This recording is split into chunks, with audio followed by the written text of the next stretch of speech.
ওইখানে তো নির্দিষ্ট জায়গা আছে, ওই জায়গা ব্যতীত কোথাও হয় না কিছু। আমার দেশ তো কোনো গ্রাম বাদ যায় না, কোনো বাড়ি বাদ যায় না।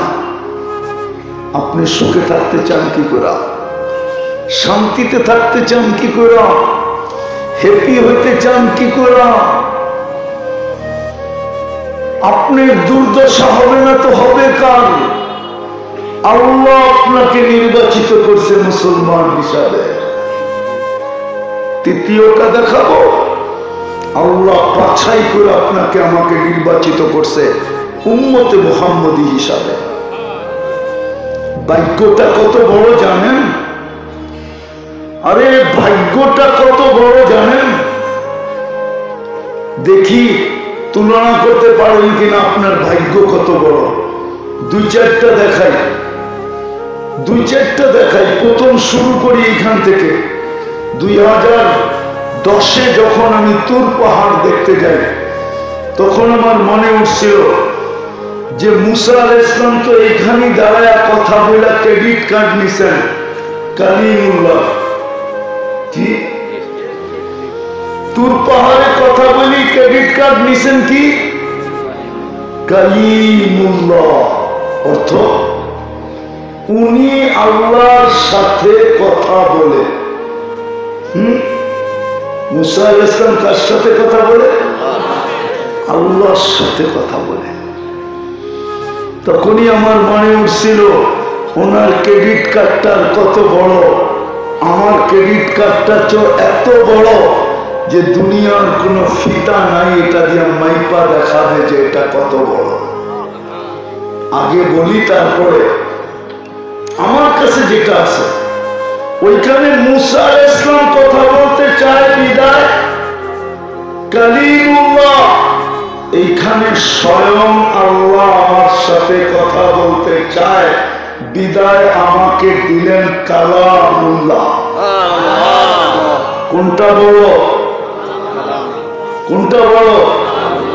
আল্লাহ যে আমাদের সাথে কথা বলতে চান, ওইখানে মুসা আলাইহিস সালাম কথা বলতে চায়, আর এখানে স্বয়ং আল্লাহ আমার সাথে কথা বলতে চায় বিদায় আমাকে দিলেন কি কালামুল্লাহ। কি দিলেন?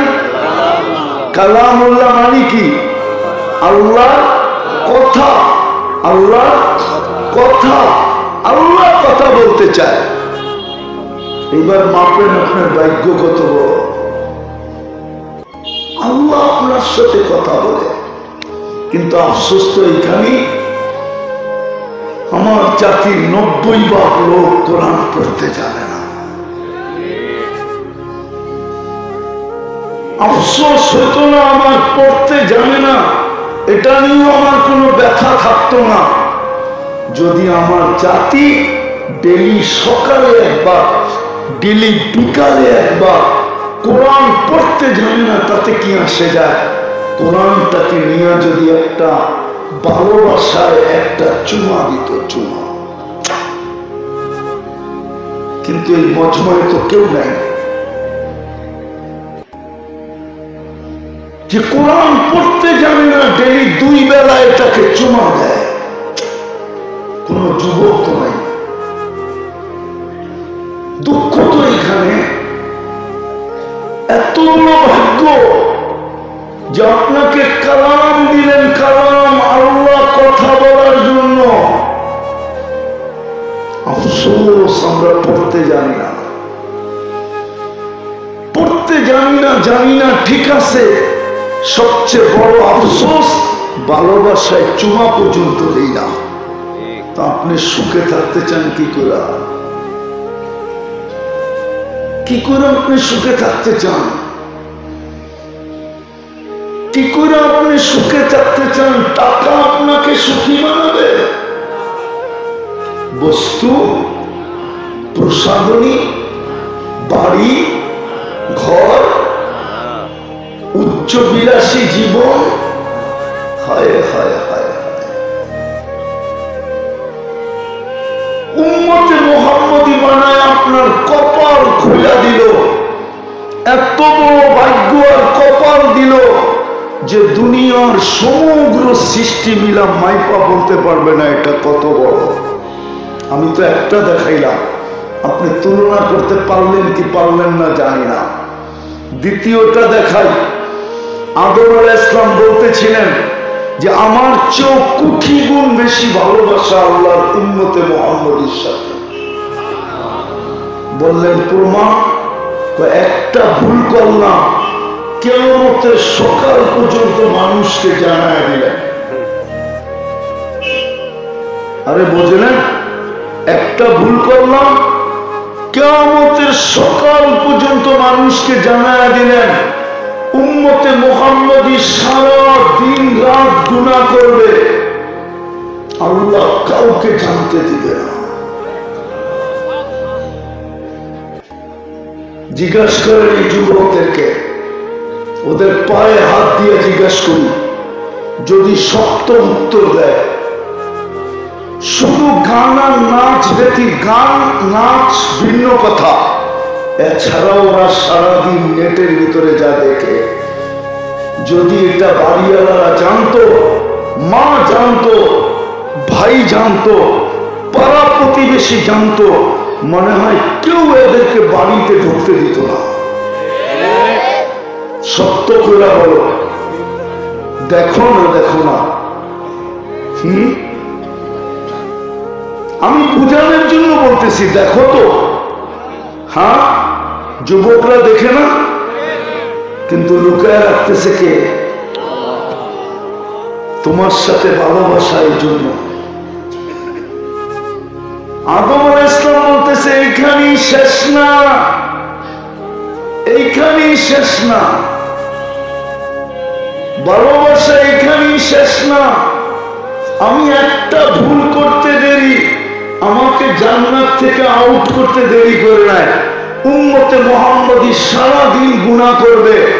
ও বেলকুচির মানুষ, রব্বে কাবার কসম, আল্লাহ এখন প্রথম আকাশে, আমাদের দুনিয়ার ছাদে আল্লাহ এখন ডাকতেছে, হাল মিন মুস্তাগফির ফাগফির লা।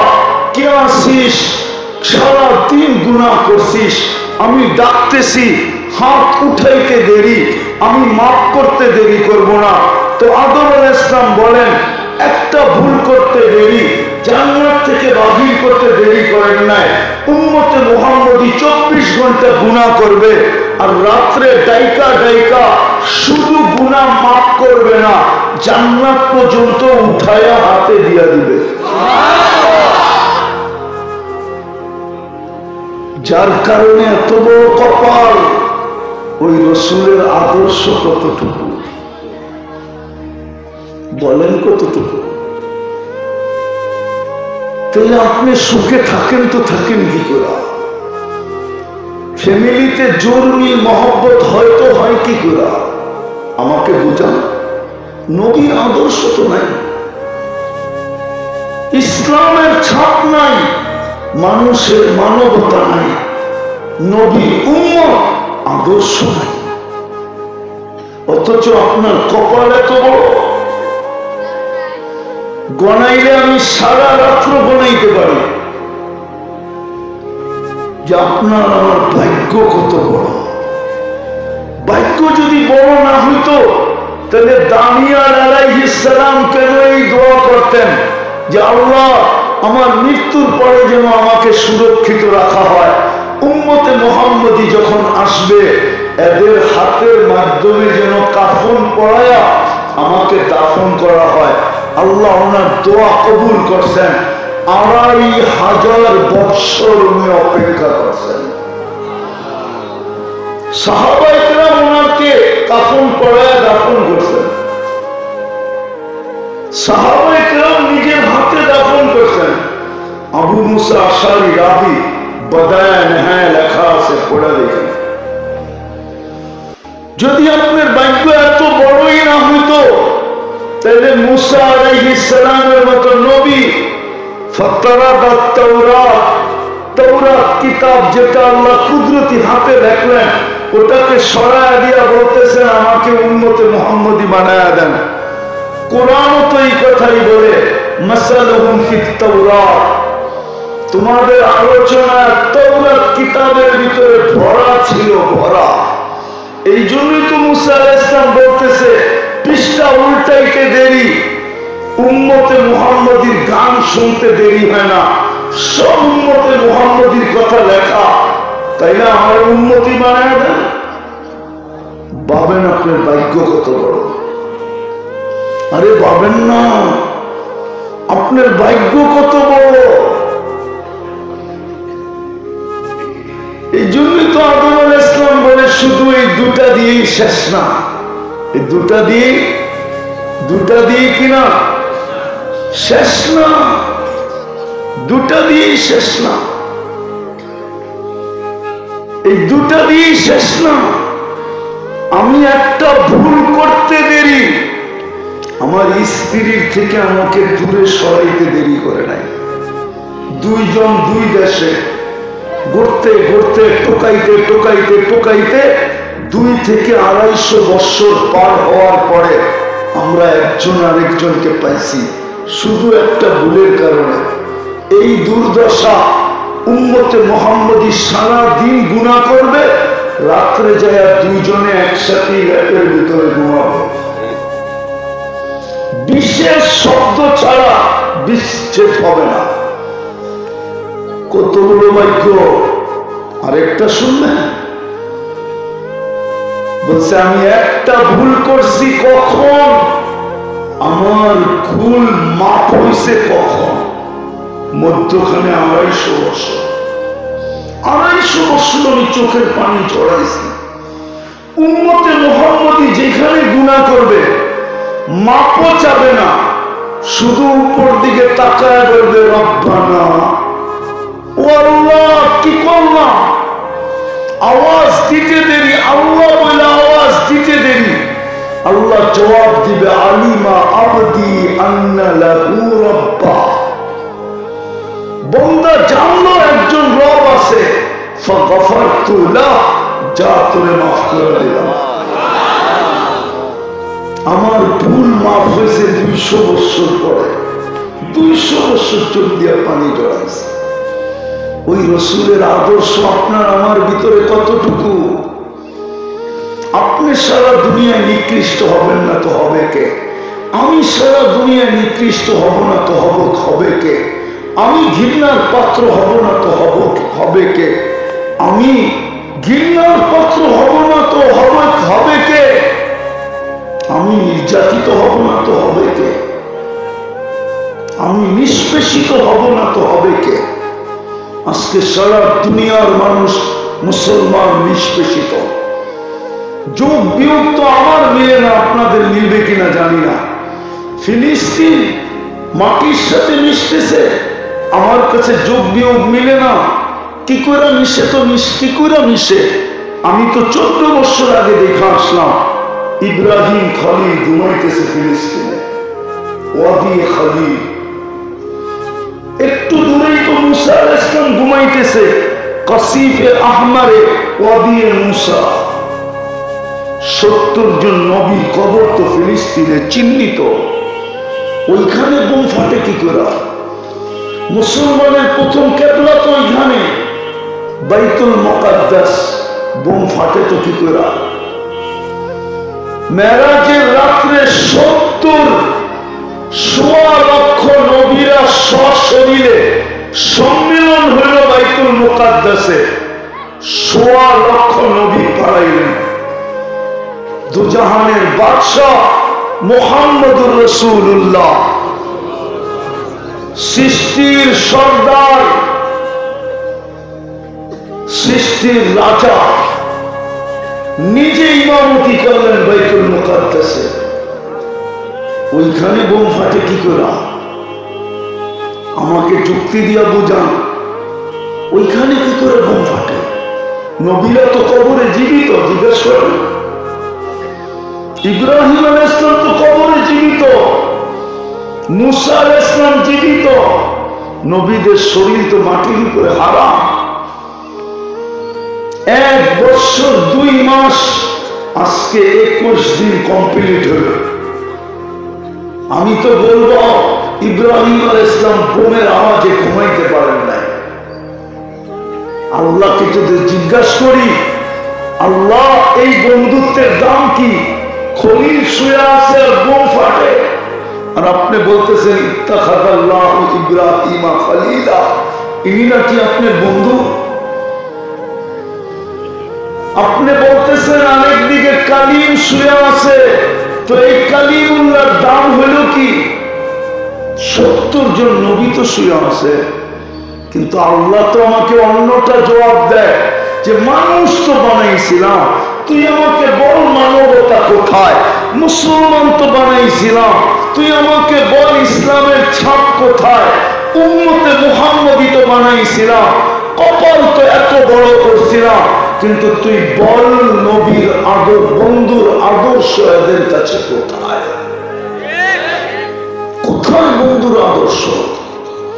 আদর্শ যদি থাকতো তাহলে পুরুষ দাড়ি ছাছে কি করে, মেয়ে লোক বেপরদায় চলে কি করে? দুনিয়ার মাসলাই যদি হইতো তাইলে আমি মেনে নিতাম যে এটা শুধু দুনিয়ার ব্যাপার। দুনিয়ার ব্যাপার তো না, কালকে তো আল্লাহর সামনে দাঁড়াইতে হবে। এই চেহারাটা কি করে দেখাবেন? দাবি তো হলো মানুষ বানাইছি, মানুষ হিসাবে আসো। মুসলমান বানাইছি, মুসলমান হিসাবে আমার কাছে আসো, নাইলে কোরআন চিৎকার দিবে কেন? ওয়ালা তামুতুন্না ইল্লা ওয়া আনতুম মুসলিমুন। মনে রাখো, তোমাকে কিন্তু মুসলমানের ঘরে নির্বাচিত করছি, ইসলাম ছাড়া এসো না, নাইলে কোরআন কেন চিৎকার দিবে? কালকে হাউজে কাউসারে যে দাঁড়াবেন কি করে? ডিসাইড তো হাউজে কাউসারই হবে। মনে হয় মানবে না, কিন্তু বলে দেখি মানে কিনা ওলামা। কিয়ামতের কবরে প্রশ্ন উত্তর কয়টা? প্রশ্ন কয়টা হবে? কয়টা? কয়টা? তিনটা। আমিও বলি তিনটা, কিন্তু আসলে প্রশ্ন তিনটা না, একটা। কয়টা? মৌলিক প্রশ্ন একটা, গুরুত্বপূর্ণ প্রশ্ন একটা। এই জন্য ইমাম বুখারী রাহমাতুল্লাহ আলাইহি কিতাবুল জানায়েজের ভিতরে একটা লেখছেন, ইমাম মুসলিম রাহমাতুল্লাহ আলাইহি একটা লেখছেন। ওনারা দুইজন একমত, কবরের প্রশ্ন আসল প্রশ্ন একটা, এটা ওকে, বাকি দুটা ওকে। এটা ওকে না, বাকি দুটা ওকে না। কবরে যাওয়ার পরে প্রথম প্রশ্ন হবে, মা কুনতা তাকুলু ফি হাদার রাজুলি মুহাম্মাদি। তোমার কাছে বলো মুহাম্মদুর রাসূলুল্লাহর আদর্শ কতটুকু ছিল বলো। এই প্রশ্ন তো প্রথম হবে। উঠান কিতাবুল জানায়েজ, ইমাম বুখারী রাহমাতুল্লাহ আলাইহি উনি একটাই লিখছেন, ইমাম মুসলিম রাহমাতুল্লাহ আলাইহি একটা লিখছেন। হ্যাঁ, গেলে পিছনে গেলে অনেক লম্বা হয়ে যাবে। দাবি যদিও ছিল আল্লাহকে মানো, আল্লাহকে মানা একমাত্র দাবি ছিল, কিন্তু সৃষ্টির পক্ষ থেকে প্রশ্ন উঠছে, আপনাকে মানবো তো মানবো কি করে? লা তারাকাল উয়ুন, আপনাকে তো চোখে দেখা যায় না। ওয়ালা তুখালিতুকা যুনুন, আপনাকে তো ধ্যান ধারণায় আনা যায় না। ওয়ালা ইয়াসিফুকাল ওয়াসিফুন, আপনাকে তো বর্ণনা দিয়ে শেষ করা যায় না। আপনি তো শুধু আল্লাহ না, আপনি তো রহমান, আপনি তো রহিম, আপনি তো মালিক, আপনি তো কুদ্দুস, আপনি তো সালাম, আপনি তো মুমিন, আপনি তো মুহাইমিন, আপনি তো আজিজ, আপনি তো জব্বার, আপনি তো মুতাকাব্বিরুল খালিকুল বারিকুল মুসাব্বিরুল গফফারুল কহ্হারুল ওয়াহাবুর রাজ্জাকুল ফাত্তাহুল আলিমুল কাবিদুল বাসিতুল খাফিদুর রাফিউল মুইজ্জুল মুতিল্লুস সামিউল বাসীরুল হাকামুল আদলুল লতীফুল খবীরুল হালিমুল আযীমুল গফুরুশ শাকুরুল আলিকুল কবিরুল হাফিজুল মুকিতুল হাসিবুল জালিলুল করিমুল রকিবুল মুজিবুল ওয়াসি আল হাকিমুল ওয়াদুদুল মাজিদুল বাঈতুল শাহীদুল হকুল ওয়াকিলুল কবিয়ুল মতিনুল ওয়ালিদুল হামিদুল মুসি আল মুবদি আল মুঈদ আল মুহয়ি আল মুমীত আল হাইয়্যু আল কাইয়্যুম আল ওয়াজিদ আল মাজিদ আল ওয়াহিদ আল আহাদ আল সামাদ আল কাদির আল মুক্তাদির আল মুকদ্দম আল মুআক্খার আল আউয়াল ওয়াল আখির আল যাহির ওয়াল বাতিন আল ওয়ালি আল মুতাওয়ালি আল বাররু আল তাওয়াব আল মুনতাকিম আল আফু আল রাউফ মালিক আল মুলক যাল জালাল ওয়াল ইকরাম আল মুকসিত ওয়াল জামি ওয়াল গানি ওয়াল মুগনি আল মানি আল দার আল নাফি আল নূর আল হাদি আল বদি ওয়াল বাকি আল ওয়ারিস ওয়াল রশিদ আস সাবুর জল্লে জালালু। আপনি তো 99 পদের মালিক, আপনাকে মানব তো মানব কি করে? এই জন্যই তো বলছেন তাইলে আমার বন্ধুকে মাইনা দেখা, আমার বন্ধুকে মাইনা দেখা। এই জন্য তো প্রথম প্রশ্ন, আমার বন্ধুকে কতটুকু মাইনা আসছো বলো। মৌলিক প্রশ্ন এটা, মেইন প্রশ্ন এটা। আজকে ওই উম্মতের কাছে আদর্শ কতটুকু? নির্যাতিত হবে না তো হবে না কেন? আল্লাহ তো বলে মানুষ বানাইলাম, জিজ্ঞাসা কর মানবতা কোথায়? মুসলমান বানাইলাম, জিজ্ঞাসা কর ইসলামের ছাপ কোথায়? বন্ধুর উম্মত বানায় কপাল খুলা দিলাম, জিজ্ঞাসা কর বন্ধুর আদর্শ কোথায়? যুবকের কাছে কতটুকু, অথচ যুবক পুরুষের কাছে কতটুকু, অথচ পুরুষ নারীর কাছে কতটুকু, অথচ নারী যে 23 বছর আমাদের জন্য কাঁদতে কাঁদতে চলে গেছে, 23 বছর চোখের পানি থামে নাই, 23 বছর চোখের পানি থামে নাই, 23 বছর চোখের পানি থামে নাই, 23 বছর, 23 বছর চোখের পানি থামে নাই। মৃত্যু লগ্নে দুনিয়ার থেকে যখন বিদায় নিতেছেন তখনও চোখে পানি ছিল। জিবরিল জিজ্ঞাসা করছে এখনো কাঁদেন? বলছে আমার পরে উম্মতকে কে দেখা রাখবে? এখনো কবরে কাঁদতেছেন। আবুল সামরকান্দি রহমতুল্লাহ লেখছেন কবর থেকে কাঁদতে কাঁদতে উঠবেন। ওহুয়া ইয়াবকি ওয়া ইয়াকুল জিবরিল আইনা উম্মতি। উঠবেন কাঁদতে কাঁদতে আর বলবেন জিবরিল আমার উম্মত কোথায়? ময়দান তো খালি। আওয়াসালা শাফিরি জাহান্নাম, আমার উম্মত কি পৌঁছাতে পারে চলে গেছে? জিবরিল আলাইহিস সালাম সান্ত্বনা দিবে কসম খায়া বিইজ্জাতিল্লাহি ওয়া জালালি, আল্লাহর ইজ্জত আর জালালের কসম, জমিনের উপরে আপনি ব্যতীত কেউ ওঠে না, শান্ত হন, শান্ত।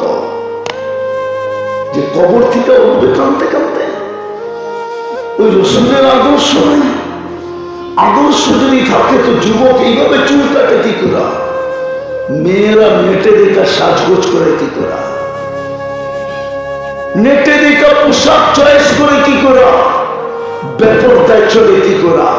31st নাইট আমার দেশে হয় কি করা?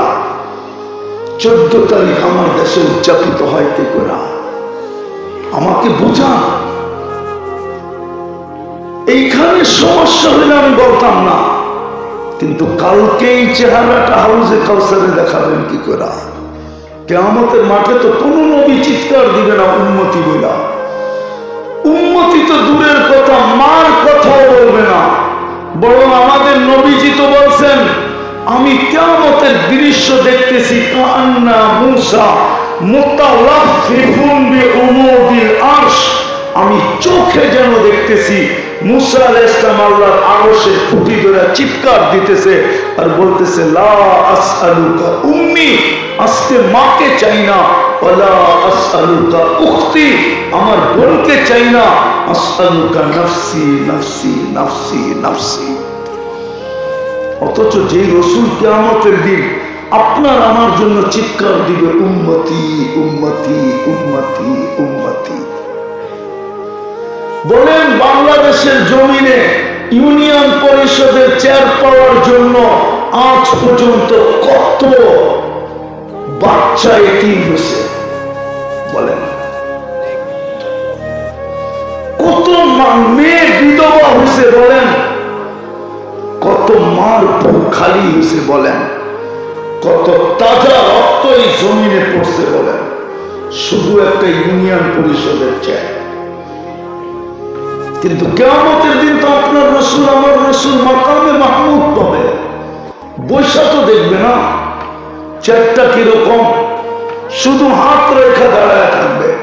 আল্লাহ বলে বসেন, বলছে বসবো না, বলছে কেন, বলে উম্মতকে প্রতিশ্রুতি দিয়ে আসছি হাউজে কাউসারে অপেক্ষা করব, পিপাসিত উম্মত ছুটে আসতে দেরি, নিজের হাতে পানি পান করাইতে দেরি করব না, শুধু ওইখানেই শেষ না, তারপরে মিজানে দৌড়াবো, যদি পাল্লার সামনে না ঝোঁকে তো আপনার সমস্ত প্রতিশ্রুতিগুলো ওইখানে কাজে লাগাবো। আপনি বলছেন সালতুতা শাফিতু শাফা লা ইউখজিকা ফি উম্মতিক সাওফা ইউতিকা রাব্বুকা ফাতারদা, যতগুলো প্রতিশ্রুতি আমার সাথে আপনার সাথে আছে সবগুলো মিজানে প্রয়োগ করব। বলছে তারপর, বলে তারপর আমি পুলসেরাতে ছুটবো, ওইখানে ভেগা যাব, উম্মত যদি পার না হইতে পারে দুরুদের কাঠটি মাথায় দিয়ে পার করায় দেব। এই জন্য তো বলছিলেন, অনুরোধ করছিলেন, আবেদন করছিলেন, দরখাস্ত করছিলেন, আমাদের কাছে হাত পাচ্ছিলেন যে শুক্রবারে আমার উপরে বেশি বেশি দুরূদ পড়ো যাতে পুলসেরাতে তোমার কাজে লাগে। কিন্তু আফসোস তো এইখানে এই বিশাল মজমার ভিতরে গতকালকে শুক্রবার গেছে, একজনও বলতে পারবে না যে আমি 1000 বার দুরূদ পড়ছি। পারবে 500 বার, তাও না 200 বার। কোন যুবক বলুক আমি 10 বার পড়ছি, 10 বার। এক যুবক পাওয়া গেল, আর কয়জন আছে? কয়েকজন হাতে করে গোনা, বাকি যুবক হাউজে কাউসারে কি করে দাঁড়াবা বলো? কিয়ামতের দিন সুপারিশের জন্য হাত কি করে পাতবা বলো? যদি বলে আমি দুনিয়াতে শুক্রবারে শুধু চাইছিলাম, 6 দিন তোর কাছে চাই নাই, শুক্রবারে তোর কাছে চাইছিলাম আমার জন্য আমার উপরে একটু বেশি বেশি দুরূদ পড়িস, আপনি আর আমি কোন সাথে